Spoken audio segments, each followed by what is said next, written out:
What's up, guys? Welcome to another week of Beyond the Gym Floor.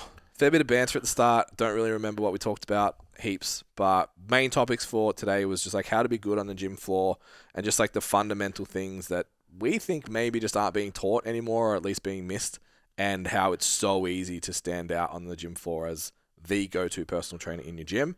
And also, as per the hook should be, stick around for the last 11 minutes of absolute fire, as Jace defined it as, where we talk about what to do when you have hit panic stations in your business. You need to get revenue up quick, what you should do, how you should manage it. Enjoy the episode. Don't forget, like, share, subscribe. If you do enjoy the episode and all the content and everything that we do, make sure you jump on the website, check out the Standout PT program. We do have spots available right now. We're actually kicking off from Module 1 as much as we have an open intake. So it's a great time to get on board for that. Build your business up, get it sorted, ready for spring as things start to pick up. Enjoy the episode. So I've worked out how to. So I created a monster, obviously, with Mav in his routine because, like his dad, he likes to do the same things at the same time. Yep. And doesn't like any disruptions. Yep. So when they disrupt, it really messes with him. But his dad's working on it. Mav's not. Mav's not working on it. So just to put it into context, right? So the alarm goes off at 6. Steph and I both she has a couple alarms. I don't. I just look at my phone. Yeah. And then we all get up out of bed together. So Mav, as soon as the alarm gets off, starts pacing around the bedroom. So I've got this huge dog just up and down, comes up to me, breathing on me, like, Dad, come on. Yeah. This is what we do, bro. It's time. So then, depending on how long I go out, like stay in bed, he'll either jump back on the bed, but he'll just his ears are back because he's trying to listen to what I'm doing. So as soon as I move, though, off the bed, follow me everywhere. He's literally 30 centimeters away from me. So I get changed, I have a shower, brush my teeth, get changed, whatever. He's literally right next to me this whole time. He even sits near the shower.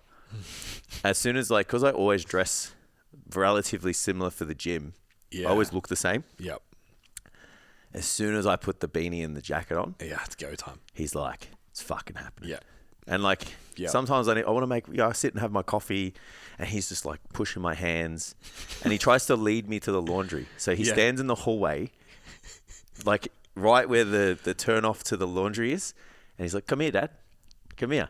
And then if I go, he walks me to the garage where his lead is. I'm like, we're not going yet, bro. I want to fucking.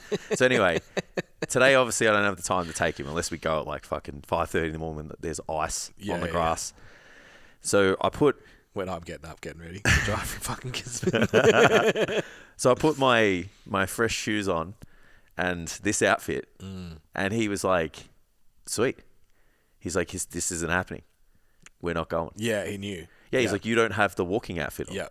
So even last night, I had my beanie on in the house. Yeah. And he was trying to lead me to the garage. He's like, no, you got the black jacket. I had a jumper on. He's like, you got the black and the beanie. We're going for a walk. Yeah, Indy, I've got a... So I've completed it. Like a teal green Kathmandu jacket. Yeah. If that goes on, it's like whatever you thought you were doing, you're not. We're going for a walk right now. Yeah, I agree. Yeah, so I've clocked it. I mean, he's probably fucking up my backyard as it is. Yeah. It's destroyed my back door. Just scratching at it? Yeah, it's indented. Looks like a horror film. It looks like if you put a live person inside a coffin. Yeah. And they tried to get out. Yep. It's just horrifying. Fucking hell. I'm like, I love you, man. Yeah. This house was expensive. You're a great dog. Yeah. This house is very expensive, though. But you give good cuddles. Yeah. Yeah. That's wild. Crazy. So, I know I'm hijacking, but I'm not hungry because I just had a coffee. So it's just how I'm dealing with my deficit until I overeat later. This is S tier protein bar. This is an S tier protein bar, in my opinion. Right. So I'm not saying it's the best, but it is in S tier. So there could be multiples in S tier. All right.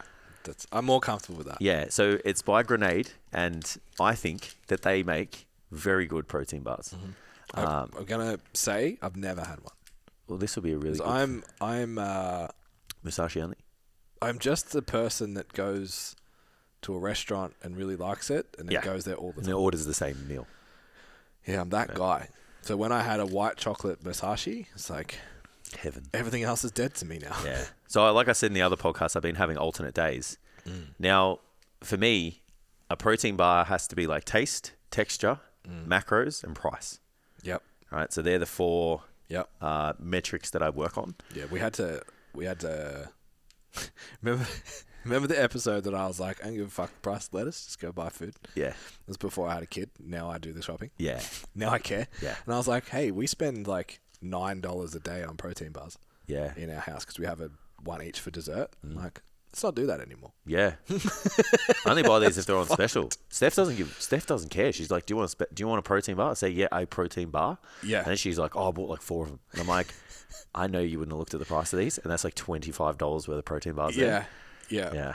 Anyway. For the same protein as like 3 eggs. Yeah, but like if you had eggs are fucking expensive. if you had just whey protein, it's like $4. Yeah. Yeah. It's like It'd be even $1 a cheaper. scoop. Yeah. Yeah. It'd be even cheaper. Anyway, so I'm not going to eat it on the podcast, but I want you to have a little bit because I need the affirmation, or I just want to know if you hate it. So here we. Oh, that's pretty big. I won't eat all that much. I'll eat if it's good. I'll finish it. Yeah, Otherwise that's what I'm willing to share with you, and I never share my food. Yeah, that's a lot. Yeah.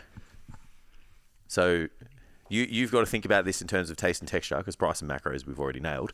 19.7 grams of protein in a bar. So when we look at a bar, obviously from a meathead's mindset, the protein is a big deal. And there's 262 calories in that bar, so it's not a little bar. Yeah. What do you think? Texture, 10. It's good, isn't it? Yeah. See those little crunchy bits? That is as close to a chocolate bar, Agree. a protein bar has ever been. Agreed. Yeah. It is. They always sell out, and I found them when I could pick as many as I wanted. I was so excited. It's ridiculous. Like I'm not a peanut butter guy. Yeah, but I feel like it's a good mix of peanut and caramel. Yeah, I still like that. If it was white chocolate caramel only, Yeah, like let's go tier. you wouldn't have any left. Mine. Well, you can have it. I got more at home. I was going to bring us one each, and I was like, eating on the podcast, like, Yeah. it was, I mean, people do it, but I think the biggest challenge with a protein bar is you always know it's a protein bar. yeah, but that one I feel like it's as close to not knowing. You know what I mean? Of any protein bar I've ever eaten, that's reasonable, not like Of fucking course. high protein Snickers. Yeah. Like, Yeah, agreed. Yeah. Well, I saw those in like the Philippines, and I was like, Steph's like, you should get one. And then I looked at it, it had like 20 grams of fat in it. I'm it's like, the same calories. that's not a protein bar. Yeah, it's the same calories, just got a bit more protein. Yeah, I It was like, tastes worse. No, thank you. Yeah. Yeah, and then obviously like 30 degrees. I'll have a real Snickers and a protein shake. Rockaby. Like, Yeah. What would you rate it out of 5? it's a 5 if you like peanut butter. Yeah. And that's only if I evaluated it as a protein bar for the market, that is probably as good as it gets. I agree. For my personal preference, I would still eat the white chocolate Masashi. Yeah, so because of the flavor profile, but nothing else. Yeah, I agree. That's amazing. So there you go. Yeah. If you want to sponsor us, Grenade, I think the biggest they do we a really will good... eat on the podcast if we have to. Yeah, absolutely. Yeah, it's like this is brought to you by. Oh, look what I have! I'm a bit hungry. Grenade protein bar. Waiting for New Tonic to come to Australia. Yeah, so we can get that sponsorship. Absolutely. We can have multiple. I'm about it. Yeah, it's good. Yeah, it ticks all the boxes. What other flavors do they have? They got like cookies and cream, caramel only. I think that'd be it for me. Yeah, I should have bought the caramel one because I got the caramel one too. You would like it. Yeah, and then they've got chocolate, and then they have a peanut butter one, which I obviously really enjoy. Yeah, because the middle of it is the peanut butter, but the same. Like, I feel like they've gotten the chocolate on the outside. Yeah, like it tastes good because I had a bar. I can't remember what it was. Steph got it from Protein Shop at High Point. And man, the chocolate was just like trash. It was just chemical, it tasted too artificial. Yeah, I think the 45 banger Masashi ones, it's that chocolate. They're the same. Yeah. Yeah. You're just eating them because they got 40 grams. Yeah, it's just like, I'm eating this because I can't eat a meal. This is a purpose. Yeah. It's not. It's not for enjoyment. I think my biggest it's for utility. Like the number one filter for me to say if a protein bar is good, not personal preference, but is it good? Is like, would Amy eat it? And would she complain about it? Yeah. Because she's so like, oh, there's an aftertaste, or Yeah. like if it tastes anything remotely like a supplement, Yeah. she's like, I know. It's not the real deal. Yeah, it's just not like a bodybuilder that's like, yeah, but it's protein, so it doesn't matter. It's like this is this is the best 20 grams of protein can taste. Yeah. She's like, no, it needs to taste good, and if it has protein, that's great. It comes the other Yeah, direction. yeah. Of course she does, with like her lesser body size and lesser desire to be huge. Yeah. Yeah, so it's like if you can get that, tick that box, Yeah. it's even like protein waters and stuff. I've got a couple in the cupboard at the moment, and she's tasted a few, and she's like, that's fucking horrible. Oh, yes. And then you get a good one, she's like, Even some of the meals I make, she's like, that looks fucking disgusting. Yeah. I'm like, okay. Yeah. Tastes pretty good. She just would never eat it. Yeah. It's like, here, would you eat that? No. not a chance. Not a chance, yeah. So I'm like adding egg whites to my oats to add a bit more volume to the food. Yeah. Because I got like the protein oats, which aren't protein oats. They've just got 10 grams in them. So then I'm like, cool. So I don't have to put a lot of egg whites, because then it just tastes like a scrambled oats omelet. Yeah. Shit, yeah. So I only put a little bit of egg whites, and then I put a little bit of protein. So you basically like, I'll do like the 10 grams of the oats, 15 grams of the whites, and 15 grams of protein in the whey. Yeah. So you mix it all together. It's pretty substantial. Like, it rises up to, a decent amount. And Steph's just like, that looks fucking disgusting. So I'm joining one of your influencer bandwagons next week, I think. Influencer bandwagon. Jumping on the cream of rice. Oh, yeah. It's time. It's a good food for your high weeks. Yeah. It's not the great food if you're dieting, though. No. So I've moved to oats. So oats is the dieting food Yeah. of that type of meal. And Yeah. then cream of rice is like, I'm in the build. So my low week, I still fit a paddle pop, Yep. nothing else. Paddle pop's good. And then my moderate week. So this week I've had nothing in the house. And I've actually changed. So fuck, this story is going in circles. Sort your life out, Ben. This is our podcast. This is what we do. Sort your business out, Jason Ben. I've found because I bought the carb powder for the high week to have when I was training. Yeah, very interesting choice. It was the only one on the shelf. No, as in just like, you didn't want to eat the food? Or No, it was feel like, like you to go from I've been eating 2,400 for a year, like the stomach. and then 3,600 was just like, How much too carbs? busy. How much carbs will you have in that workout? Again, I can't remember. 100. Yeah, is that you'll drink it in one hit just post, or you drink it across the workout. And Yeah, post. yeah. 'Cause I was gonna And say- I have, so high weeks I have to have cereal before. Yeah. So this week I could have cereal pre-training, no carb powder. Even like 500 milligrams metformin at the same time. Just fucking send it. 100 grams and some cereal. I felt great. Not gonna lie. Pumps amazing. Of course. So A bit of salt. this Mate, week send I you could through the fit roof. my 100 grams of Nutri-Grain. Yep. And then one morning I was a little bit late, and I'm always touch and go on leg day, as you know. Of course. Eating pre-legs. Yeah. It's dicey. Especially whey because I have whey in the Yeah. in the cereal. So I was like, fuck it, I'll just have one scoop of carb powder with protein water, and just see what performance is like. Yep. I felt way better. Yep. So now I'm like, well, that cereal meal has now gone to PM. So I'm like, I can either have a bowl of cereal during the day, or I can look at like a cream of rice, desserty. Yeah, it's good. So it's good. Good choice. And I've also become very conscious that I was spending like $30 a week on Maxi Bonds. Yeah. So It's a way better option. yeah, You can get the cream of rice up to like, like 1.5 kilos of food if you want. Oh, seriously, man. Like, it's just so dense. Yeah. And you just put so many toppings on it. yeah. Well, that was my thing. It was like, because I've got my fats set. I don't know why. I set my fats like a female for some reason, like 1 gram per kilo body weight. It's hot. That's high Yeah. for us. So I haven't been eating it because I just can't eat that much fat. But I was like, if I had like peanut butter and Yeah, you can put like yeah. dark chocolate and Yeah. you can and then if you want to stack fruits, like you can put a bit of dried fruit on there. Yeah. A bit of honey. yeah, There's a lot of condiments that would go on the cream rice to either bring it up, or if you're on Povo Cals, then it's just blueberries.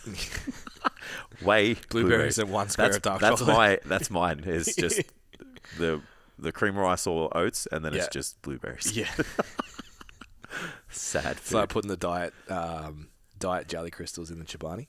Yeah. That's my. No, thanks. It's the last real. I might mix the so I put the maple syrup, Yeah. the diet one. Yeah. But I mix it in before I cook it. Those. In the yeah. Yeah, so you put the water in and then I mix it. So I never pour it on top. I always mix it through. It's much better. Interesting. Yeah, much better consistency. So I will be hitting you up for cream of rice recipes. I've never made it before. I've never had it. Yeah, it's pretty easy. You just got to. It's like depending on the whey though. Like, and you can't have the cream of rice too hot because it nukes the whey. Yeah. And then it makes it all like, Gross. it's like runny and shit. It's very fickle. You got So, I know you already say I eat like a child, but heating your milk with the whey in it for cereal at 6 o'clock in the morning it's a fucking game changer. It's so good. yeah, it's funny because I would have just the whey with the water in the cereal.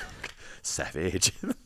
So I have like a milk frother Yeah. for the coffee machine because it's not a built-in one, and you can set the temperature so you don't overcook the whey. I love that. So you can set it's like 60, 65 degrees. Yeah. That's good. Yeah, it's fucking real good. Yeah, I don't really have a lot of milk, eh? We buy milk just to make mashed potato. Yeah. That's it. That's it. And then it just goes off. Yeah. And then just buy another. So we buy like a Buy a 1.25. litre a It week. lasts you like 10 days. But Yeah. Yeah. Yeah, it's Just to hilarious. make mashed potato. And then we only eat mashed potato once a week. So literally only need like 100 mils of milk. You just sort of buy those little like single serve ones. Yeah, I haven't, my brain hasn't gotten that far. I'm Yeah. just like, milk. Yeah, it's really hard not to eat the rest of that protein bar. It's really Yeah. good. I'm about it. I'm starting to get me hungry now. Yeah. Just staring at it. This grenade protein bar. Yeah, Padre didn't Yeah. sponsor Surely us, we can cut that out and send it to them to show how awesome it is. definitely. Yeah. We have to. Yeah, well, it ticks the boxes. Yeah, and we're so It's right in our demographic. we're entertaining. And they're exactly, we're the are- people that want to buy that stuff. Yep. And so is our audience. Yep. It's And a match made in heaven. we're so good looking and entertaining that why would you Yeah. not? Look, I just did my beard. You like it? Yeah. My lines? I got my fade done yesterday. Yeah. My face I done. screwed up my haircut because the open day's tomorrow and I got a fade last week. And I was like, The worst. I'm not going to get another fade. Nah. I'm just going to let it ride. Yeah. But it still looks okay. Probably wear a beanie anyway. Yeah, it's going to be that cold. Freezing. Yeah. Doesn't matter what I wear. I'm just going to have a big Melbourne ski jacket. Yeah. And It's the really beanie on. it's really exciting to open a gym 4 minutes drive from the beach. Yeah. Until you open it in July. Man, it's so cold. I laughed last week. I was telling Amy about it too. It's like you walked outside and you're just like, is it really cold? And I was like in a long sleeve. I think I had my beanie on still, but like puffer was off, jumper was off. I'm like, yeah. He's like, bro, like my hands hurt. And I was like, feels like -2 at Gisborne all week. You're just like, okay. Yeah, because I think it's been extra cold and I still haven't fully adapted from the holiday. Of course, yeah. I'm like, far out, man. I'm really struggling this winter, eh? It's like this is one of those winters where I'm like, oh, it might be nice to move up to Brisbane. Yeah. You know, until it gets summertime, and I'm like, absolutely not. Yeah, fuck that. Yeah, nah. I don't know if I could do a summer. You do the invert, right? You're not following summer, you follow winter in the sun. Yeah, yeah. It's just want 20 degrees. Yeah, all the time. Fuck, imagine how big you could get. If Yeah. It's just 20 degrees all the time. Well, maybe I can move up to warmer months when we get smaller. Yeah. Like go back to 70-kilo Maltese concrete fisherman Jason, who tried to play soccer and it didn't work out. So he just Bro. become a concreter. There's an old guy that comes to the gym at the moment who looks like he should be on a pier somewhere. Yeah. Like, that has the beanie, Yeah, I went fisherman spec for one workout. I was Yeah. like, it's not a bad look for me. the grey jumper and the pants and shit. I'm like, Yeah. bro, there's just not a body of water close enough to you right now that you've just decided, fuck it, I'll go to the gym. Yeah. Williamstown Pier is too far from here. Yeah, the saltwater lakes just aren't hitting the same. Yeah. Sorry, freshwater. Yeah, there's no, there's fucking nothing up there. Yeah, it wouldn't be. Big water catchment, and that's it. Yeah. I don't think fishing is... You can go I don't think you catch- go up to Gisborne or the Macedon Ranges to go fishing. Nah, you can catch a lot of leeches. That's about it. Ugh. Yeah. I told you about the story that Steph had with the kid at Yeah. camp who got Yeah. attached to his nuts. Yeah. Oh. Imagine that. Oh. It's like a 9-year-old kid too, and you're on camp, and it's like, show me. Oh. You know what I mean? And then it's like, obviously can't touch it. It's just like FaceTime the parent and just be like, This is what's happened. I'm going to put the phone here and you just... We're taking him to the doctors because this has happened. Of all the spots too, even just as a male. Yeah. It's like, it's not it. Yeah. Just drain I it don't know out. if it'd be any better... Anywhere else? As but it's any on your sex? nuts. As any sex. Oh, I yeah, just sorry, don't on think- that area, yeah. It's on your... Yeah, it's not it. It's on the ball sack. It's not it. That's a hard no from me. Yeah, man. Little fuckers. Yeah. My mum's always like, because they've moved up north, and I'm the only one who hasn't been there. I'm the black sheep of the family. Yeah. It takes me a little bit longer to get up there. Visited my dad last, and I'm like making sure I keep that crown. Yeah. And then, yeah, like when they were talking, when she just talks about, because they're in the rainforest, like up north, and she just talks about like they can't have a dog because of the snakes, and if they walk into like the high grass, like they have to wear boots and long sleeve because of the leeches. I'm like, hey, Mum, you're not really fucking selling it to me, eh? Like, especially, do you have internet? yeah. So yeah, I think I'm gonna go up there. So I'll do what I did last time. Like I'll stay. So I'm gonna do nationals, NBA nationals, and I'll stay on the Monday work. Yeah. And then hopefully Ben will stand out on Tuesday, and then I'll go up to the rainforest, stay there, for 3 days, and then come home. Yeah, that sounds nice. Yeah. Yeah. Just visit my mum. We'll see. Yeah. I like it. Yeah. I've just booked a one-way ticket. I'm feeling a bit like that. I'm feeling real country, my new place. Oh yeah. There's fucking no service, bro. Oh really? None. God damn it, Telstra. So many people there. I don't understand it. But I just don't understand how in this day and age you just can't have the service everywhere. Everywhere. Yeah, I agree. It's like how? Yeah, like, how does it work? Like Elon was just like, "Oh, Ukraine, you don't have internet. Yeah, here you go." Yeah, Like, yeah. And how does our country not fucking have it? You solved your internet situation. Are you all good now? Bruh. Changed your life. Huh? Everyone, Productivity. Everyone out there that's ever complained about the speed of my strength book, It's just your internet. your shit. internet shit. You need to get gigabit internet for it to work properly. Fuck, man. It's like Yeah. legit night and day Yeah. better. You know how I know it's... And I had good internet. I had like 200 at the old house. You know how I noticed when you go to add a week in the program, it Yep. instantly comes up. Yep. I'm like, ooh. Oh, wow. Yeah, this is nice. Yeah. Yeah. Yeah, when you do the login screen and it's like Oh, yeah. passwords up straight away and I didn't pick up my phone yet. I've got to stop that. So I put my phone out of reach now. That's a productivity hack. Yeah. I mean, obviously it shouldn't be in the office at all, Yeah. but Yeah, I got down to an hour 7. on your phone. Yeah. Fuck. I'm I watch very way impressed too with much myself. YouTube to not. Does Yeah. that count like Spotify and stuff? No. If the phone's locked, it's fine. Yeah. Okay. So it's just open, staring at it. Okay. Yeah. Yeah. Because I get this habit of just playing Spotify through my phone, and I just walk around the house and it's just playing music in my pocket. Yeah, I do that all the time. Yeah. And I just work with Podcasts and shit. it. Yeah. Yeah. Okay. That's all right then. Yeah. Yeah, like my screen time is not that because I'm on the computer 8 hours a day, but like Yeah.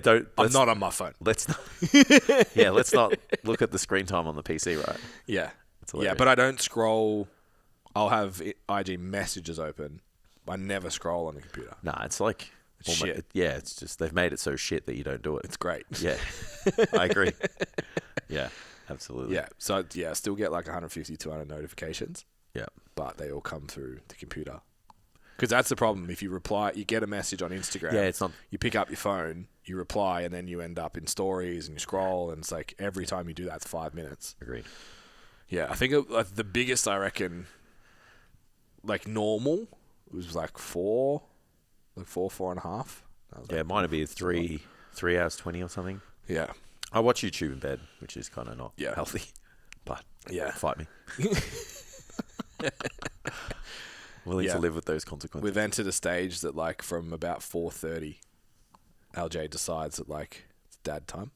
Yeah. It just doesn't play with Amy, just refuses. Won't cuddle me, Yeah. won't play with Amy. It's just like you guys have roles and you will follow them. Time to have fun. Yeah. And like, as soon as I hold him, he turns around. He's like, no, I don't want to face you. Yeah. You show me the world. Yeah. Like, okay. But it's like he will do metal as well as long as it's melodic. I've tried really hard. Yeah. Are you sure you don't like this? But I tried. Yeah. And Amy is much less impressed with that. But big fan of EDM. Love it. Big fan. That's mad. I put a I found a like best of Tomorrowland Yeah. thing on Yeah, YouTube it's on the right other now day. too, so it's like perfect timing. So Well, it was. when that was on YouTube, he was just like, the fucking lasers and shit. He was like, this is the best. It's pretty stimulatory. It'd be pretty cool. And I'm like, there's too much TV for you. Turned it off and put it on the soundbar. And he's just like, just wants to like bounce basically for an hour. Yeah. Yeah. I So feel I've not missed my steps for like 3 weeks. Yeah. That's very easy. An hour and a half just throwing him around. Cutting shapes in the lounge with the sun. I love it. It's Wondering why my fucking shoulder hurts. I'm just throwing him in the air. it's worst ways to kill time. Yeah. Yeah. So my TV time is also That's way the down. key to losing weight. Okay. Yeah. Have a kid. I was thinking more cutting shapes in the lounge room, but Having Tomorrowland parties every all night. right. Tomorrowland parties are it. You know, like this is just an insight into my mind. Just Mav like would how, play with you for an hour. Yeah. With the medium. For sure. Yeah. So we booked this is how like all in I am on everything, right? So we booked this like weekend away with the boys and we call it like a reset. So we just go, everyone has a good time, whatever. And so I'm like, it'd be really awesome if like, we had music and we had this, and they're like, yeah. And I'm like, sweet. So I was like seconds away from buying like a DJ kit, headphones that like twist, even though I've got some. Yeah. And then like this speaker that I could roll around everywhere. And then I was like, I need a table to put everything on so we could play it wherever we want. And then I need extension leads in case we don't have power where we are. I was seconds away from doing it. And then Steph's like, you reckon you're ever going to use that again? And I'm like, probably not. No. She's like, should you get that? And I'm like, probably not. If Steph's pulling you up, it's not a good idea. I was bro. literally like taking my hand away from the button, like. So maybe watching Tomorrowland videos on YouTube is much better. Yeah. That's just where my head went. Well, you like, can DJ at LJ's birthday. Yeah. Yeah. And you know what's funny? I thought of that. And I was like, I could do it at the gym, when we do the events. And I was like, sick. Because Ben asked Matt if like he knew anyone who was a DJ. I was like, sweet. I have to get this down. I'll do it. It's me. There's 3 times. I am the DJ. There's 3 times. It's worth you spending thousands of dollars on this kit, yeah? Fuck you, I'm not ref at open day anymore. I'm DJ. And you know what the funny thing is? I already had a set. And I gave it away. I gave it away when we moved. Yeah. I just gave it to this 16-year-old kid because it was like a cool story. I was like, you go get it, kid. Yeah, yeah. Hopefully I see you, on YouTube. SoundCloud. Yeah, on YouTube one day. And he probably just got it for free and then sold it. He's like, hey, this fuckhead gave me this kid. Just send me a SoundCloud link, kid. So messed up. That's great. Yeah. All right. All in. Fun's Always. over. I'm upset. What are you upset about? I've experienced some personal training that I thought that we were past. Ooh. I'm at your gym? No. No. Sorry. Because we've been to a lot of gyms lately. Yeah, it was somewhere else. Yeah. Fair. Hopefully they're not watching on YouTube. I don't understand. It's wild to me that I've, in my phone, written a topic for today's podcast of how to be a good face-to-face trainer. And it's not going to be programming. It's not going to be nutrition or communication or anything. It's going to be take your hands out of your pockets. Stand up when your client's training. Dress like you're going to work. Watch your client's sets. Talk to your clients during the session at least once. Like at least a little bit here and there. Yeah. Maybe even during their set would be nice. Pretty important. Yeah. Carry their drink bottle for them. Maybe their towel, unless they're gross. Carry their own towel if they're Carry gross. your own towel. Yeah, Yeah. I've seen it half a dozen times It's this like week. the basics of customer service have just been like forgotten about. I've seen it in Reels, man. Yeah. People posting direct advertising for their business, and it's them shoulders hunched over, hands in pockets, staring at their client while they train. I don't understand. Yeah. Were you taught that? Obviously, did you actually go to an RTO for your cert? You just got it with the... Nah, just because we got prereq stuff through university, so we just had to do certain units. Yeah. So like you do these certain units, like I don't even have a Cert 3 and 4. It's just that I'll get insurance to train people Yeah. for PT. Yeah, Because yeah, technically, gotcha. like, that's all you need. Yeah, yeah. Like, you just need to get the insurance, right? Yeah. Yeah. Yeah, so I don't know where I learned. Maybe it was even Phoenix Induction, where it was just like, you carry their drink bottle and all that shit. Yeah, I feel like we got told that. I got told, maybe that. I don't know if it was in the course or it was in Or if like one of the OFDs like just the told us. gym induction. But it was like, that was just one of the very first things that was drilled into me. Yeah. Load their plates for them, set up the equipment for them. Yeah, I don't know where we got told that. It just seemed to be normal. Yeah, but it's not now. Yeah, well. It's really weird. Do you reckon that's just like because there's more personal trainers though? Do you reckon there's still people out there that do it? It's just because there's more personal trainers. There's just more people not doing I don't know. that as well. I just haven't seen it for a long time. Yeah. And I had it pointed out to me, and then I just like be front of mind saw it everywhere afterwards. Yeah. And I was like, that's a real fucking problem, man. Yeah, I think the biggest thing I see is the presentation. Like even just at other like the gym that I train at, it's like you wouldn't even know Yeah, they're PTs. personal trainers. Yeah. They come and like sometimes the outfit's not even like it's creased. It's doesn't match. Like I'm not a fashion expert, but it's just Yeah. it looks like they just like worked out with like the clothes that they don't like using anymore, and then just put a jacket on to train someone. Yeah. I'm like, you can't even, as a member of the gym, work out if you're a friend Yeah. or if you're training the person. PT, yeah.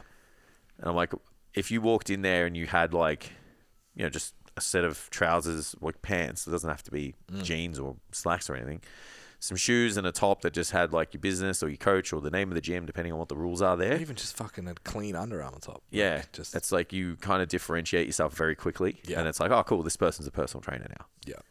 But yeah, and then just like the presentation as well, like the hair, the beard or whatever. It's like clean yourself up. Yeah. I've been scruffy. Like when I started PT, I had basically an afro, I think.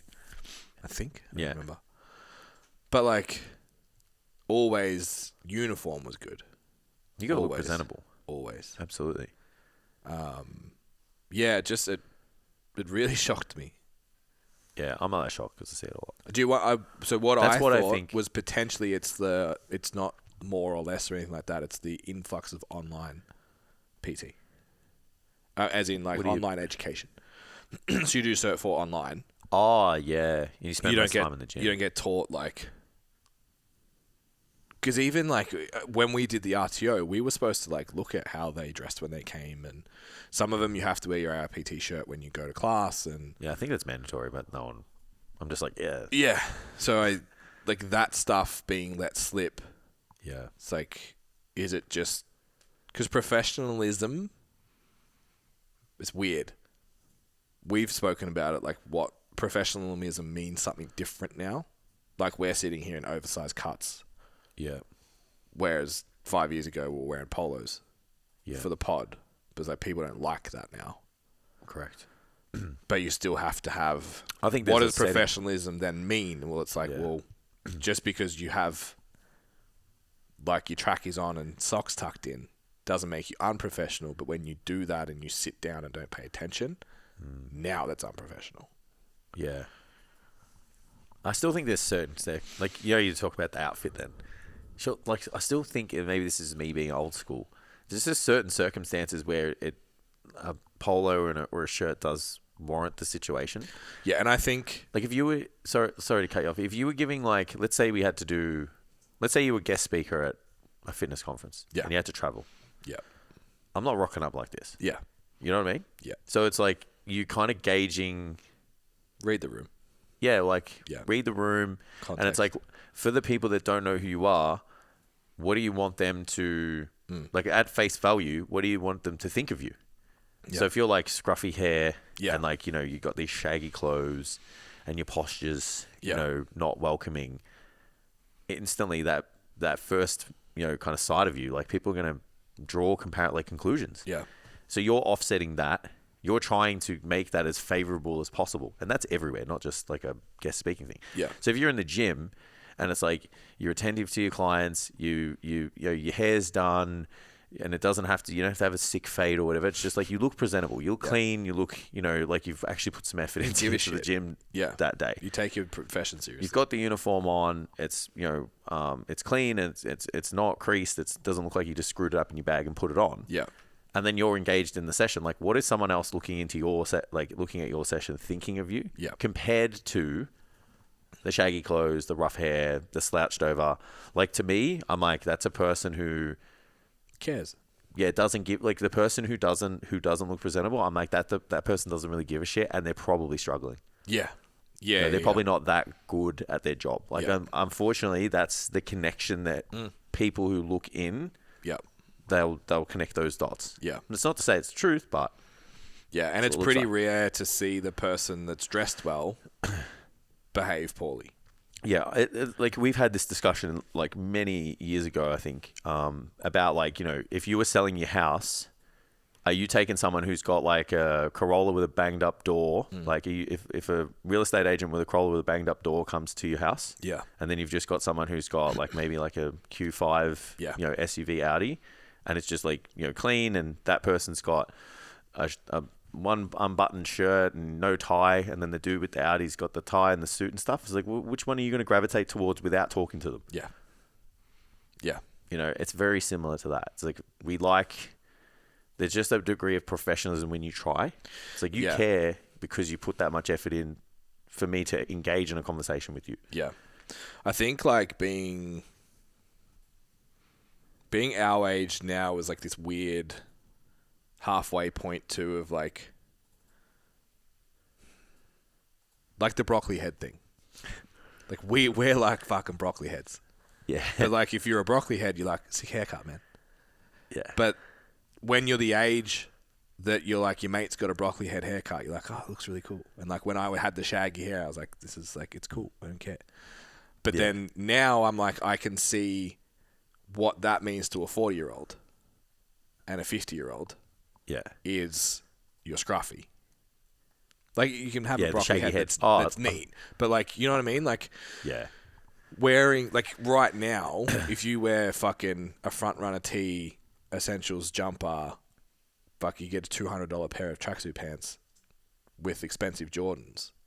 Your mates are like, fuck, man. Yeah. Nice fit. Yeah.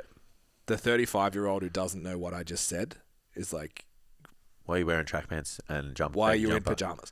Yeah, why are you in weekend, like Sunday afternoon clothes at the gym? Correct. Yeah. I get it. Yeah. So that you have to walk that line, and then if you're training anyone that's over 30, over 35, there has to be a consideration to how you're showing up from a presentation standpoint. Yeah, yeah. That's where I guess uniforms are valuable. Yeah, because it takes the thought out of it. Yeah, and it just unifies a standard. Yeah. So we were like, as much as the Good Life uniform was not great and it didn't fit very well, they kind of sourced it from God knows where, because the sizings were just ridiculous. Yeah. Imagine trying to get into those when you and I were at our biggest, and I was already like an XL or whatever then. I was so small. So yeah, like, but it did unify like a standard. Like, we all had the black shorts on. We all had like the fitness professional on the back. Like, people in the gym were like, that's like, we know who you are. You work in the gym. There's authority already there because you have the uniform. Yeah.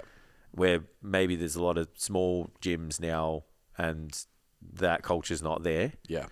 To kind of set a standard across. It's like, this is the uniform, and this is... Yeah, honestly, like, I think appearance, from what I've seen in the last 2 weeks, is like the lowest. Like, it's probably the easiest thing to fix, but it's also like the lowest impact. Like, to just the blatant... It's disrespect to take $2 a minute off someone and look disinterested. And not... Oh, yeah, I haven't even gotten to how you interact inside the session. Absolutely, man.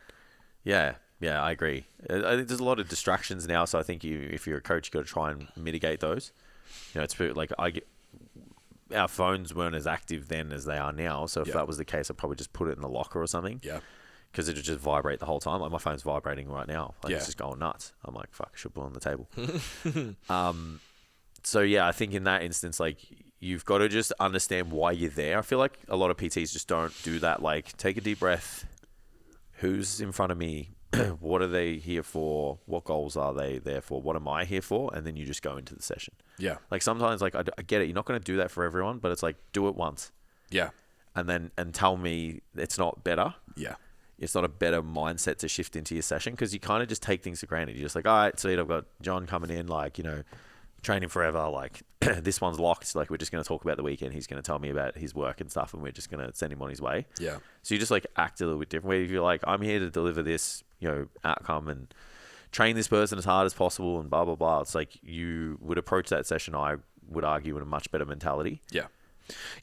Just identifying what the outcome of the session's supposed to be. Yeah. So if it is Dave that wants to talk about the footy and doesn't take training that seriously, how do you navigate that session to be enjoyable for them and also produce the outcome that they're paying you to? That's what it is. Yep. And it's even like, I don't know, again, I don't remember where this all came from, and maybe it's not taught.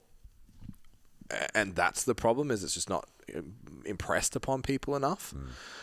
But just like, I have always seen a personal training session somewhat, and it's not about, I don't mean this to be disingenuous, it's a performance.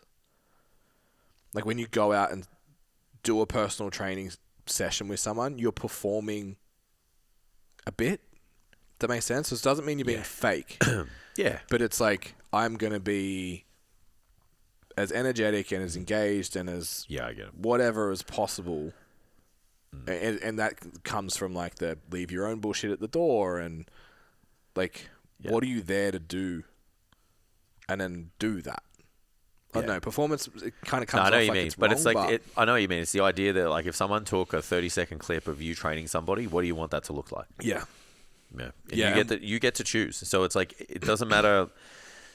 You obviously want that standard. If someone ever did at any time to take a 30-second clip of you, it's like you're well put together, you're engaged, you're doing the thing that you're hired to do. How many people, if they were to take that 30 seconds, how many people are actually doing it? Yeah, and how many people would, And would you be happy with people seeing that on like to everybody in the gym? Yeah, you know? Would you change your behavior if the camera turned on? Yeah. And like, you know, I'm not saying I've been perfect. Like, you know, your hard leg day, sometimes you just gravitate to sitting down. Yeah. But the one thing that I always do, and I've always done, is being really engaged. Yeah. You know, sometimes, you know, you'd be lunging with people and you kind of walk in, you're doing this 360 thing and you're walking around them and you have coaches go up to you and go, what are you looking at? Yeah. And I'm like, well, just looking at, you know, the front gate, the side angle and the back, just to see if everything looks the way it should. And then it's like, all right, everything looks good. Now it's to motivate that person to continue. Yeah. You know, affirmations, etc. Yeah. Feedback after the set. Cool. Have your rest period. Sometimes it's just fill out the program and wait for the timer and go again. Yeah. And that, like, the sitting isn't the issue. So sitting while they do a set, that's always been a absolutely. no for me. Yeah, absolutely. If your client's training, you're standing up. Yeah. Fucking oath. Yeah, agreed.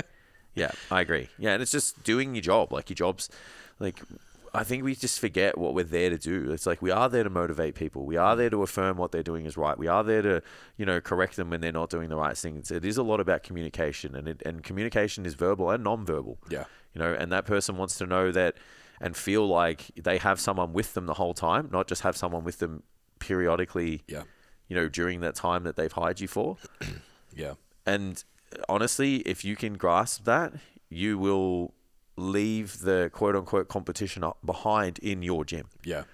Just those simple things, because people watch. They watch more than you think. You know, they're always looking at what you're doing.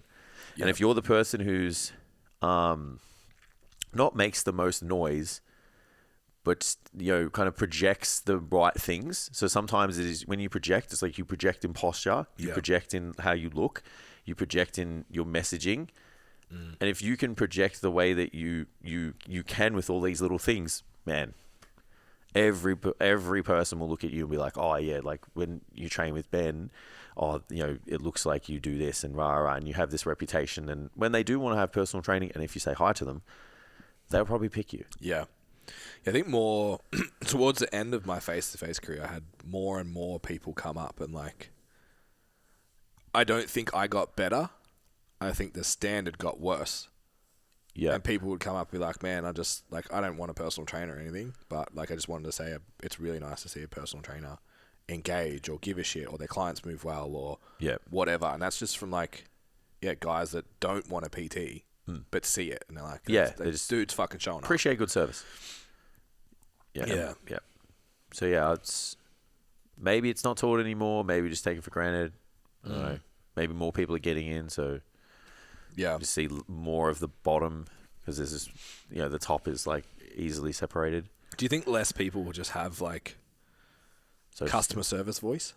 I think less people have social skills. I think that, this continued over-reliance on technology as the main communicator is going to have problems with industries where face-to-face communication is still a big component of it. Yeah. So if you're a poor communicator, if you give haircuts, if you are a masseuse, if you're a personal trainer, like, if you're a tradie, you have bad communication skills, you're kind of fighting an uphill battle comparatively to the person that walks into a room and can just talk to everybody and, have easy conversation and stuff. Yeah. So, yeah, absolutely. And the younger generation obviously going to be more compromised like that, because just so heavily reliant on technology and didn't really have a choice, and probably use it more and don't spend as much time face to face. Like, think about it. When we were kids, we're in this really weird pocket, you and I. We understand technology but didn't grow up with it. Yeah, we didn't. Yeah, that's it. And then it's like we still have that whole, like, used to go to when the street lights came on, you went home. Yeah. So we were experienced that generation, but then we were also like we wanted to play PlayStation at the same time. Yeah. And then we had Messenger. We got MySpace and MSN and all that kind of shit. Yeah. So I know it's a bit rich for us to just sit here and be like, well, you should just do this and you should just do that. But there's definitely a less of a desire and confidence in a social setting that is face to face from people who are, below, say, to like 25. Yeah. And all it takes is that one person. Remember when we were at the Coogee Pav or whatever?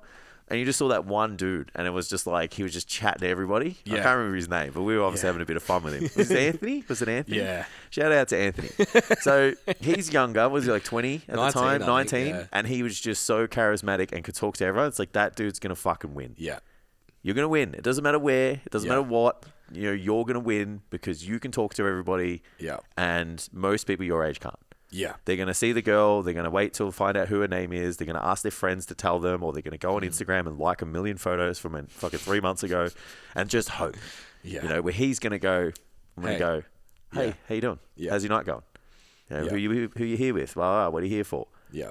And you can take those same parallels to the people in the gym. So you walk around the gym and you're like, fuck, I hope no one speaks to me. Yeah. And then you got the personal trainers walking around like, hey, mate, how you going? What are you training today? Oh, that's sick. Enjoy your sesh. Oh, what are you training today? Have you tried this? It's just so much more impactful in those settings. Yeah. But there's jobs where you don't have to talk to anyone.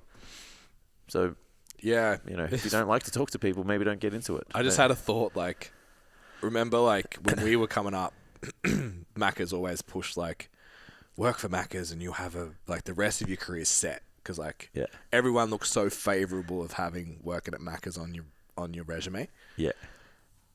I'm looking at that now thinking like 100%. If you've been front-facing, customer service, the best and the worst of society. Yeah. It's like Steph worked at JB Hi-Fi forever and Coles before that. Yeah. And I know 100% that's helped with like all the conflict resolution stuff that she does at school now, because she's the AP. So the kids fuck up and then the parents come in. No matter what the kid does, it's the school's fault. Yeah. So she's the person that has to engage in those situations, and she's the best. Yeah. So I never win an argument, basically. She's so cool and calm, and I'm just like, fuck you. Win. Yeah. Yeah. And it's all practice from... But you did it at Crown? Like, yeah, absolutely. You had assholes that treated you like shit. Yeah. You had to just eat it and... 100%. Yeah. Yeah, talk to strangers every day. Couldn't avoid it. Had to, because if you didn't do your job. Yeah. Someone comes up to you and asks for a beer. What are you going to do? Like, what? No? Yeah. Ask someone else. So, yeah. So, outside of getting a job at a fast food restaurant... Just go to hospitality. Because it's like you'll speak to the best and the worst. It's the worst job in the world. Yeah, so you would love everything else forever. Everything else is easier. Yeah. Everyone needs that one job that they hate before they do the job they want. There you go. Life advice. Clocked it. Done. Buy my program.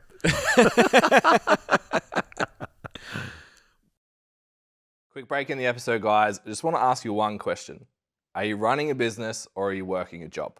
Running a business means thinking like a business owner, having systems that do all the grindy work for you, a service that's guaranteed to get your clients results, social media and referrals that are driving business to you, and getting leads that you always close. If instead you feel like you're lost, you're stuck, you're at the mercy of your clients, you're just working another job. If that's you, you need to check out Standout PT. It's our signature education program, a 26-week online course designed to take you from working a job to actually running a business. The average coach that goes through Standout PT and completes all the modules gets a 300% increase in revenue inside their business. We have weekly workshops, weekly Q&As, and over 30 units for you to go through, all with text and video to make sure you're totally covered for everything you need in your business. Just head to stcfit.com, navigate to the Standout PT page, and book yourself a free, no obligation discovery call and see if Standout PT is right for you. Back to the show. What else do you think people can do if they are struggling with it? Ooh, great question. As in, they struggle to do all of those things we just said? So let's say you're interested in entering the fitness industry. Yeah. But you don't perceive yourself to be, or you have no evidence of, being charismatic, a good communicator, comfortable talking to people, all of that. Old school answer, but spend a lot of time shadowing a good personal trainer. Because like if you look at like our best past trainers, they did the most shadowing with us. Yeah. They were following us around the gym the whole time. So they got this like second view look, but kind of first line experience, like front line experience from it. So they, the first time that they did shadowing, maybe the first week, they wouldn't say anything. And then they saw the same person and they would kind of just chip in and we'd all have conversations together. And then by the end of it, you know, shut the fuck up. It's my session. Yeah. By the end of it, it was just a normal thing and they had the confidence and stuff. So you were kind of the filter, like as in the trainer, the experienced trainer was the filter. Yeah. So I think that was a really valuable thing. And I know I sound old school when I say that, but it's the truth. It's like if you spend lots of time on the front line with somebody who has what you want, you're going to get to experience everything that they experience without having to make the decisions. And then if they're a good mentor, they'll involve you in this decision making where applicable. You just have to learn to stand back and keep your mouth shut until you've been told to involve yourself in the session. And I feel like that's the best way to experience that. Second best, I would say, because that's if you want to be a face-to-face coach, like intimate and one-on-one. Yeah. Sorry. Yeah. Well, that's what I'm speaking to. Yeah. I still think the group training environment is good as well. So like, move into like a... There's a lot of people come through Standout that are doing good that have come from that background. Yeah, because you just don't have a choice. Like, you got 30 people in a class, what are you going to do? Not speak to them. Like, they're all in your face. Like, you're leading, you have to communicate. So I think that those two things together would be the best ways to, kind of navigate that space. Yeah. The best. Yeah. Yeah, because you get what are you going to get them to do? Read a book? Yeah, well, it's like the front line is like where you learn the most. You have to do the thing, right? Like I was talking about the ways to, was it 99 Ways to Talk to People or whatever the book was? Yeah. That stuff helps. Yeah. If you go out and do it. Well, you still got to do the front line work. So the challenging part is the challenging part is I read the book and I was like, that's a cool tactic to make my communication better. Yeah. But if I was scared to talk to someone, being able to hold eye contact, pause, then smile, that's not. Yeah. Fuck, that's way more overwhelming. Yeah, it actually gets worse. So yeah. Yeah, I'm curious, your perception. Obviously, it's a long time ago, because I never felt like I was that person. I never felt like I was the say g'day to everyone on the gym floor, get around everyone, that kind of thing. I was good on the phone, and I was really good in a one-on-one setting. And I've kind of been even in high school and stuff, I wasn't. I was the guy that ended up just talking to. Well, you had your clique and that a couple people at the party. Yeah, you had your mates. And I'd rather have a one-on-one conversation than be in the group. Have a 10 10 blokes standing around. It's just Yeah, like, just fuck, turning up. there's so much going on. Yeah. That evolved, though, I think, through putting myself in leadership positions more than anything. Yeah. Yeah, just your perception of did you see that change? Or is that just my own, like, I thought I was awkward and I actually wasn't? Or you don't remember? No, like, you definitely weren't the person to walk around the gym and say g'day to everyone. Like, I definitely knew that. But you just stuck to your strengths and you were good at it. But you were good at what needed to be done. Like, you still kind of looked the part. You still had the uniform. Like, you still ticked the boxes of what was necessary. Yeah. And you spoke to your clients. Like, and you were engaged in your sessions. So it's just, would things have been even better if you engaged more in the gym with everybody else? Maybe. Yeah. But I wasn't with you every minute of the day either. Yeah. And then I obviously come from... So it's easy. It's really rich for me to say, like, I was the one just walking the floor and chatting to everyone. But it's like I spent 2 years at the front desk watching everyone come in. Yeah. And saying hi to everybody. So I had a lot of practice. So there's the other thing. Work as a receptionist at the gym you're going to work at. Yep. And that was a calculated decision by me. Like, I know it's not made up like that, Jason just thought of it now. Yeah. I remember it's like I wanted to work in a gym. Yeah. So working at the front desk is the best way to do it. Yeah. So I did that while I was studying, and the goal was always to be a personal trainer. Yeah. You guys know the story. All in, 16 years old, just wanted to do it. So the rule was, and I think that's where I learnt the customer service stuff, because Tim at the time was like, everybody says a hello, everyone gets a hello, everybody gets a goodbye. Yep. That is non-negotiable. Yep. And I was like, cool. So I just took that to everything. Yep. So I was walking around the gym. I'm like, hey, what's up? Catch you, bro. And then I think the more you do it, the more comfortable you feel, and then it's just normal. Yeah, I think I've always related to that personal trainer that's not outwardly an extrovert, because I didn't feel like I was. But I don't think interpersonal skills aren't dependent on being an extrovert. Yeah. It's being a good communicator, particularly if you're a face-to-face one-on-one coach in a face-to-face one-on-one environment. Yeah, agreed. And then going back to so circling this back to the start where we talk about like the uniform and the presentation and all that stuff, and then the ability to have a conversation.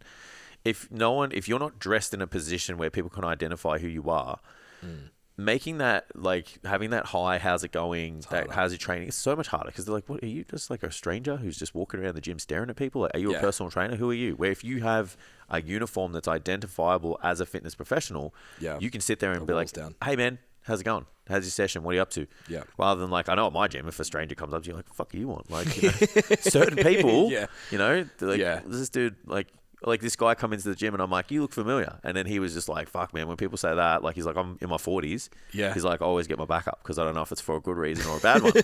And I was like, oh, fuck bro, I'm so sorry. I'm like, I just seen you around, I've been around this gym, that gym, whatever. He's like, I worked at this gym for 12 years. I'm like, that's where I've seen you. Yeah. So now we're best mates. But before that, he was just like, so if you had a uniform on and you said that, it's a bit different. Yeah. Like not that, and he's a trainer at the gym too. Like there, he does PT there, but he didn't have his uniform on. He was just doing a session. Yeah. So that's a good example of like how easy it is to engage in a conversation, or how much easier, it is if like you just do those 1%ers, and the uniform is one of those. I find it really interesting navigating the gym I'm in now, because like the AM group is such a regular, and because I go the same time. Yeah, PT life, you just kind of go whenever, and you see the same faces, but not always the same faces. Now it's like the same people arrive at 6 a.m. every fucking day. Yeah. And I'm not, as we've bantered about on the podcast before, I'm not the come and chat while I train guy. Nah, especially not at that time of the morning. If I go train with someone, cool, we'll have a conversation, but I'm not like meeting. I'm not there to meet people when I train. You do the work. Do the work, go home. So progressively, I'm seeing more and more people at the lockers. Yeah. As soon as my headphones come off, I'm like, oh, hey, how you going? Yeah. People are like, what the fuck? Like, it speaks. Yeah. And then all of a sudden, like, you walk around the gym and they're smiling at you and all that kind of stuff. It's probably a much nicer environment to be in. But it's interesting to see, like, I have that now. I think I've always had that to just be like, if I'm standing next to someone in a locker, I'm like, oh, hey, how are you? Yeah. Like, you don't have to just be like, rah, hello, the whole gym. But you can kind of develop it. But The other desire to develop it is to put yourself in the shoe of a member of your gym. Yeah. So they're already intimidated by you, regardless of whether you have everyone fights with their own self-worth and all that stuff, especially at the start. It's like, I don't know if I'm good at this job. Yeah. You know, I have no clients. I don't want anyone to know that. I'm trying to get leads. I'm trying to get, sessions. Mm-hmm. No one can see the internal dialogue going in your mind. Yeah. But they can see that you have a uniform on, you work at the gym. Yeah. Or you're a trainer at the gym. So they're already intimidated by you. They think that you're perfect. They think you do all your sessions, you hit all your diet, you live life at this level that they can only aspire to. Yeah. And that you look down on people that don't. Yeah. So there's already like major barriers for them to communicate with you.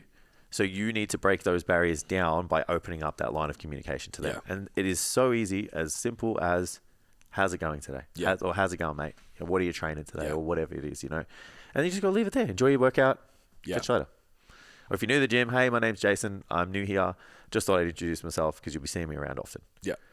And they're like, cool, this guy's he's just a normal dude. Yeah. That once they work out that you're just a normal person who trains people in the gym, it's like there's just so much more common ground, familiarity. There we go. It's a really hard word. Oof, that's a tough one. Yeah. Say that 10 times. It's up there with the brown sauce. The brown sauce we do not speak of. Yeah, and then that just increases the chances and the reputation. And I think something that we always drilled with the STC trainers when we're pumping was always like, as often as necessary, especially when you don't feel like being there, just remind yourself that the person that you're speaking to is spending $2 a minute for your company. Yeah. As much as on the flip side, we'll teach you that your business isn't about time for money on the gym floor and blah, blah, blah, blah. Oh, it's an investment for them. Take a step back and just think, did I just earn $2 in the last 60 seconds? Yeah. Yeah, I agree. And it's funny, I was having this, again, I have a lot of thoughts with myself. And if you're an online coach, it's the same idea. So it's like, you chose to, sometimes I'm like, fuck, I'm available to everybody. And I'm like, and I just get fatigued. Yeah. I'm available to you guys. I'm available to everyone in Standout. I'm available to the 40 clients that I have. It's like, sometimes I'm just like, oh, I'm overwhelmed. And then someone sends you that message. And I'm just like, I just don't want to deal with this. Yep. But then I'm like, you have to be available. That's the deal. Mm-hmm. The deal is you're available to them. Yep. And they're paying you whatever it is per week. And then they've contacted you within the timelines that you guys have set out and whatever. That is the job. Yep. And you have to treat that person not as if like, I've already had 30 messages today from everybody else, so I can't address this. Don't talk to me. Yeah. You have to treat that person as if nobody messaged you today. Yeah. Yeah. Or just with the same energy that you gave everybody else. And it's the same when you check in and the same in that. It's like, it doesn't matter if the 30th person submitted their check-in or the first person, because it's like most people do it on a chronological order, right? Yeah. The 30th person gets the same energy because that's what they paid for. Yep. And it's the same when you're in the session. It's like, I have to give this person what they agreed upon, what they're investing in me or in themselves. Mm. Yeah, I think that does a lot. Yeah, agreed. Just sitting back and what value did you provide in that time frame? Because it's easy to coast. Oh, yeah. Yeah, and then wonder why your cancellations are high and your retention sucks. And yeah, especially if you're a little bit tired and it's like, it's getting the time of the night and you've got that person coming in and you're just like, sweet, we're just going to have a chat. It's going to be an easy chill. Yeah. It's like that's when like when I said performance earlier, it's still not the right word, but it's when you come out of that PT office and you're like, ugh, I'd like to be somewhere else than here right now. Yep. Because it's easy to show up when it's good. Yeah, you just got to. You like the fucking they're the strength athlete or the bodybuilder or whatever. Yeah, the person that's like in long-term vision is like, I want 30 of these. Yeah, it's like that's easy. Yeah. It's when you like got the 3 times a week client that you actually don't like hanging out with, but pays fucking 20% of your bills. Yeah. Like that's when and you've had a cancellation, so you sat in the office with fluoro lights on, and it's fucking 6:30. Your brain's going, go to bed. Yeah. And you stand up and you're like, oh, I've got 2 more hours of this. Yeah. That's when it's like, turn it on. Yeah. Catch yourself, because it's not like you won't ever experience that feeling or thought. Yep. Catch yourself and remember why you're there and that they're paying for your time. Turn it on. Yeah. Yeah. Fuck, I had 3 other topics. Yeah, that's what we do. How long have we been going? We've got 11 minutes left. Wowzers. One thing I do quickly want to touch on, because it won't take that long. It might. We've got 11 minutes. What to do when the shit hits the fan in your business? You have the mass exodus. You have I turned my back for a month. I dropped the ball. I've got no clients. Yeah. I went on holidays. Like, whatever the catalyst of it happening is, Yeah. you look at your bank account, or you look at your pay, or you look at your book, and you Projections, go, whatever, yeah. oh, God, Yeah. I'm in trouble. Yeah. So you have every right to have a moment to, be upset, and fuck, I would be an absolute hypocrite if I haven't had a moment in the last 8 months of where I'm like, that's happened, or I'm overwhelmed and I don't think things are going the right direction. I'm like, fuck, I put all this work in, and I wish if I just did this, I would have so much more, and absolute hypocrite. Yeah. Steph's the only person who has experienced that roller coaster of emotions, right? Yeah.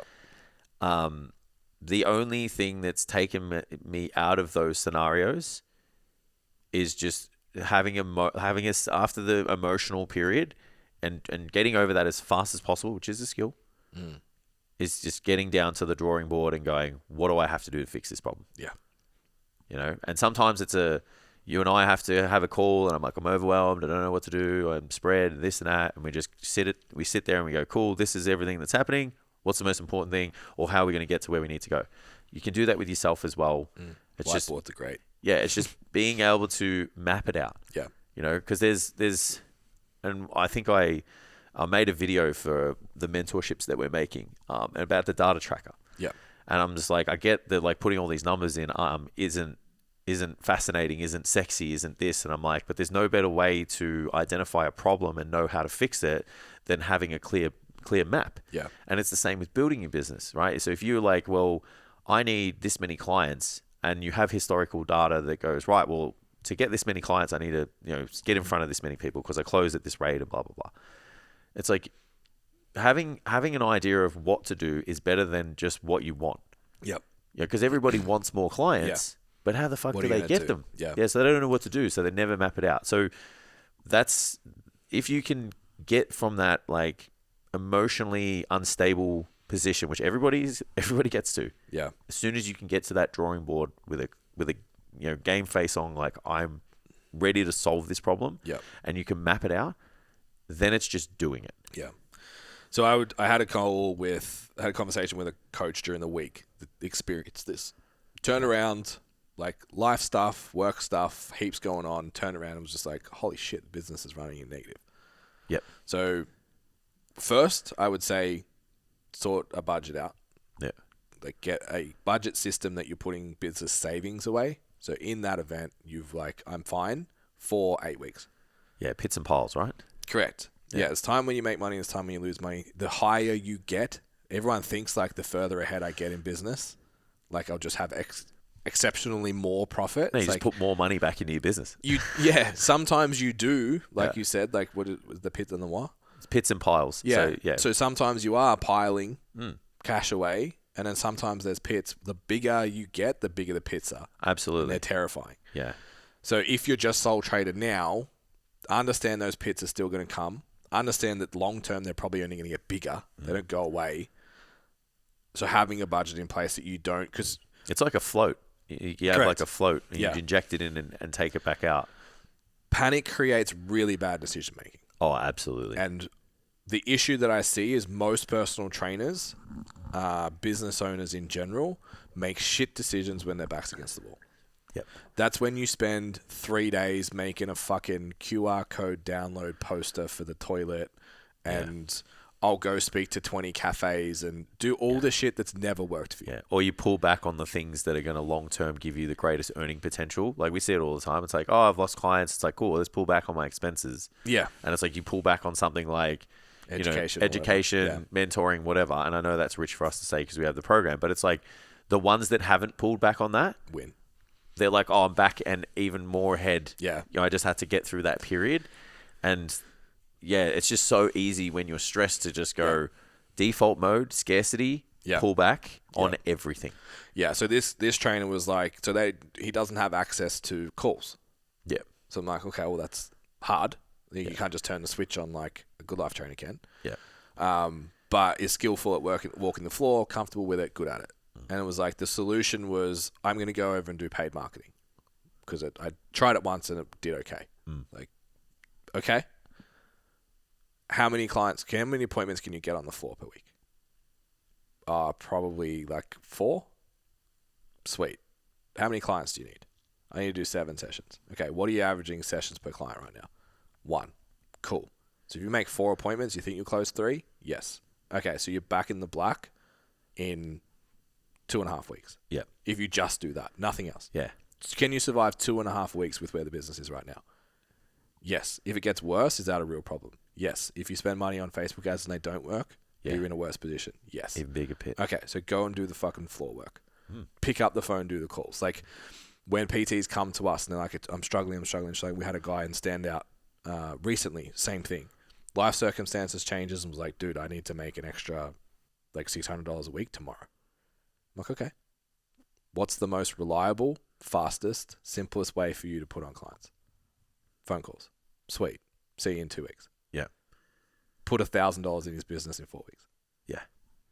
It's like, but people are like, oh, but I've been doing it so long, and I'm like, this perception, I'm above phone calls. Yeah, or it won't pick up at that rate because it hasn't up to this point. It's like it's fucking different energy when you have to do it, and you haven't done it. You haven't done the work to get the outcome, so of course you haven't. Yeah. So and I think you just do more when your back's against the wall. Like we talk about this all the time. It's like it's not bad enough. Yeah. When it's not bad enough, you won't give it everything you've got. Mm-hmm. You know, and we've experienced it, and we still have it. Yeah. Some, you know, the cushy positions we're in. Yeah. You know, it still gets in the way of like you going all in, but it's like when you're in that position, like that person, it's like it's just a different energy, different action, different outcome. Yeah. Yeah. So we did come up with some other cool strategies, but I was like, if you do this in a month's time, your business is fine. It's almost guaranteed strategy. It's like it's almost guaranteed because you know that person's going to do it and it's do worked. it well. They've done it before. Yeah. It's all there. And then I was like, cool. So, all right, you've got most of your client book doing 1 session a week. Why don't you do a month? Yeah. Second session's half price. Can you fit those sessions in your book? Yeah. Yes. Cool. Offer them. Yeah. And it's like once you've got this core though, because that doesn't solve the problem. It's like you need to go get clients, but we need to, if we want to bump cash flow straight away, maybe something we could put in terms of cash flow. But people go straight to that thing. Yeah. And then I was like, cool. And you can run some Facebook ads. Yeah. And. Yeah. So we know definitely this first strategy is going to get you back to where you want to be. Yeah. We can shorten the timeline by offering a bunch of people extra sessions, pick up an extra bit of cash. Hopefully some of them stay on to 2 sessions. Life's good. And then if the Facebook ads work, oh no. Yeah. Even if you did those half sessions for a month to raise the revenue to do the paid ads to get people in, it's like you're not dipping into your pit. Correct. You've just generated the income by being creative, and then you've also given yourself a potential situation where that person's doing the second session goes, I love this. Yeah. And I don't even know what you call a strategy. It's just a thing that coaches don't do. They're just like, every time when we're like, they're like, oh, we need more sessions. Like, have you asked your current clients if they want to do more training? It's just like, I couldn't dare possibly ask them to pay more. It's like, why not? Yeah. Like buy more, buy again. Yeah. Like that's really what a business is. It's like, and that's what you want to do. So it's just, if you come at it with with an angle of like, I need more money, of course they're not going to do it. Yeah. But if you come at it at the angle of like, hey, the more times you see me, the better you're going to get. You've been missing a few workouts. Exactly. I know it's winter, blah, blah, blah. Like, how many times in the last month have we heard all my clients are in Europe? Yeah. All right. So all the ones that are still here, did you fill the sessions? Get them to do an extra session. It's like, hey, for the next month, I've got this spot. I've got 7 people in Europe. Yeah. Do you want to do an extra session for a month? Oh, that'd be great. Yeah. Short-term commitment. Agreed. Like I was like, yeah, I can afford that for a month. That's fine. Of course. It's fucking great news. Yeah. And then even take the same strategy if you're too scared. Offer them a discount on the session. At least it's occupied. You want the time occupied if you don't have the confidence. Like, yeah, it's just every other business does it. Every other business is like, oh, would you like fries with that? Is there anything else? Like, oh, we've got this at 50% off. Like you go and buy your beard shit. You know, and then all of a sudden they're like, oh, cool, we've got all this other cologne and this and that, and it's like 20% off. Every single other business does it. Yeah. And the person either says yes or no. And that's it. And guess what? They still come back. Yeah. It's not like they're sitting there like, how dare you offer me more service? Yeah. With the idea of me paying you more Stop money. solving my problems. Yeah, for me. like, you know, we're just getting each other in our own heads about money and all that. And it's like, I know if I had my time again, I would love to have overcome that earlier because I know it would have solved so many problems faster. Yeah. You know, outside of like the action, like we're just knowing where to take the action. Yeah. You know, having these like a tick box of like, cool, if I need more leads and I need more sessions or more money, this is the checklist or this is the black book of how I get them. Yeah. And I go, right, well, I'm going to ask for referrals with my clients. I'm going to ask all my clients if they want to have more sessions. I'm going to hit the phones. I'm going to walk the gym floor. And I'm going to set myself targets to do this. Mm-hmm. If you have those strategies, yes, you have every right to be upset. Yeah. Every right to be emotional. Every right to go, fuck, why do I do this to myself? And then you go, cool, I'm going to open up the black book of strategies and just get to work. Yeah. And that's what you want to do. Yeah. I'll leave it there. That was sick. Yeah. Yeah, that last 11 minutes was fire. I mean, the first part was good too, but like... Yeah. Gotta, a lot of people need that last bit. Tell right them, now. well, that's mad. We did the whole YouTube thing. You got to stick around to the end. Yeah, Tam, that last 11 minutes is the podcast clip this week. Yeah, absolutely. All right, guys, we've got 20 seconds before the buzzer. Thank you again for tuning in. Don't forget, hit the like, the subscribe, and the share buttons. Makes a really big difference. Drop a comment if you're on YouTube as well. Tell us it's amazing. All makes a really big difference to the reach that we get on the podcast. We'll be back again next week talking about the open day for UStrong because we launch in 20 hours. What? See you next week. See you guys.